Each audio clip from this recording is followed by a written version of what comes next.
Having reverb on vocals that the vocalist can actually hear in their headphones at the time of recording is a massive bonus in my opinion. It can really help their performance and their confidence level because they'll get a better idea of how they're going to sound in the final mix. However, many of you are using audio interfaces in your home studio which don't have a reverb effect built into them, and adding reverb into Studio One and hearing it at the time of recording is fraught with problems. So if you've just been getting around this by recording and listening to your vocals dry, I've got a great tip for you which is very quick and easy to use and free as well. Hi folks, I'm Mike, and I hope you're well. I'm wearing headphones today and I want to stress that everything that you're going to hear in this video is exactly what I'm hearing in my headphones, which is what a vocalist would be hearing at the time of recording.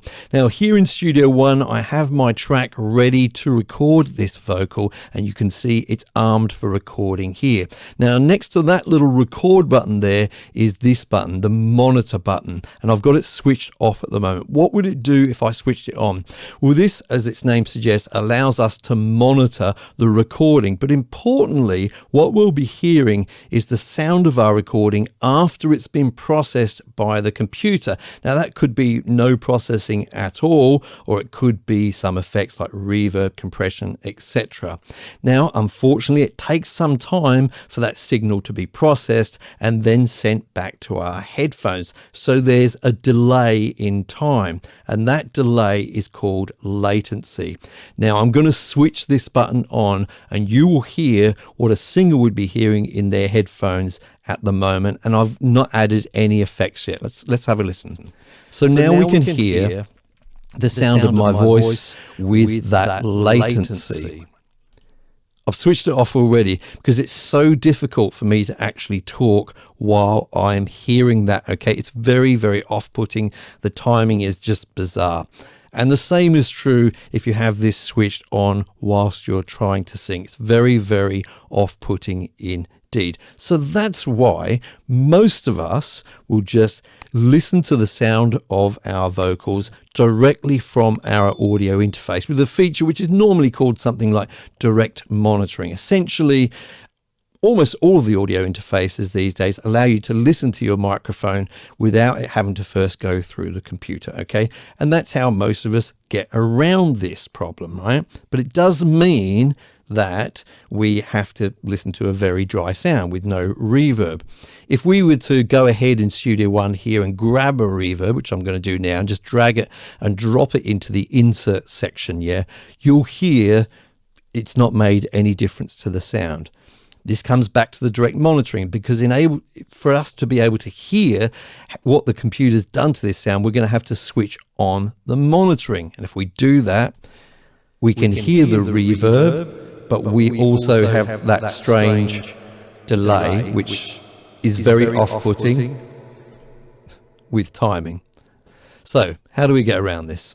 Now, just like before, I'm going to start off with monitoring switched off on the track that I'm working with. You can see that up here. We'll switch on later. But first of all, I'm going to go over to the right-hand side and just grab a reverb plugin from my browser. Now, it doesn't matter which reverb plugin you use. It could be one of the ones included with Studio One or a third-party one. Doesn't matter at all. I'm going to grab this and I'm going to drag it across and drop it into the sends area of my vocal channel, okay? Now, when I do that, Studio One automatically creates this effects channel here.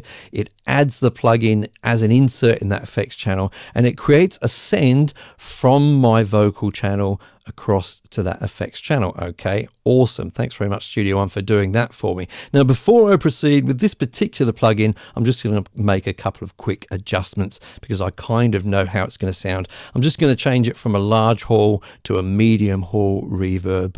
And then over on the channel where we have our send, I'm just going to reduce the level down a little bit because I just know it's going to be way too much when I switch this on in just a moment. Now, the next thing I need to do is click on this little tiny little icon here, yeah, and when I click on that, everything turns yellow here.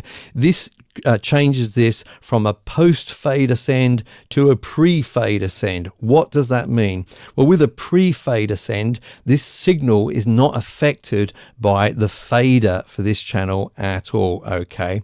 And that's important. Now, the next thing we're going to do is grab this fader and actually drag it all the way down to 0, so we will not be able to hear the signal or the direct signal from this channel. Then we simply have to go up to our track at the top or from the actual channel itself and turn monitoring on. And as you can hear, I can now talk quite easily without getting confused by the latency, but you can hear that reverb effect. Okay, and this is exactly what you would want whilst you're performing your vocal. I'll switch it off now because I feel like the spoken word with reverb on it is a little bit too much. You can see how simple and easy that is. Now, some of the eagle-eyed of you out there may have spotted that there is still really some latency here. It's occurring between what you're hearing in your headphones with the direct signal and kind of when the reverb starts, if you like, in the DAW. But that's actually a feature that we sometimes switch on with some reverb plugins. It's called pre-delay and can be quite helpful, but I don't think it's particularly noticeable here anyway. But we can't actually get rid of that because that delay is there. It's being caused still by the latency. We're simply just not hearing the dry sound kind of doubled up now, which is why this works for us. Now, this does work for reverb. It may work kind of for delay as well. This method is not going to work if you want to put sort of real-time compression or EQ and things like that. Maybe EQ? No, not really. Not EQ. It's not going to work for that. It's just going to work for reverb, but it's super, super helpful. Now, I was using the Room Reverb plugin here in Studio One. It comes with Studio One. It's one of 3 reverb plugins which comes with Studio One. If you want to find out about all 3 of them in detail and perhaps find out a few things you didn't know about them, I recommend you watch this video right here.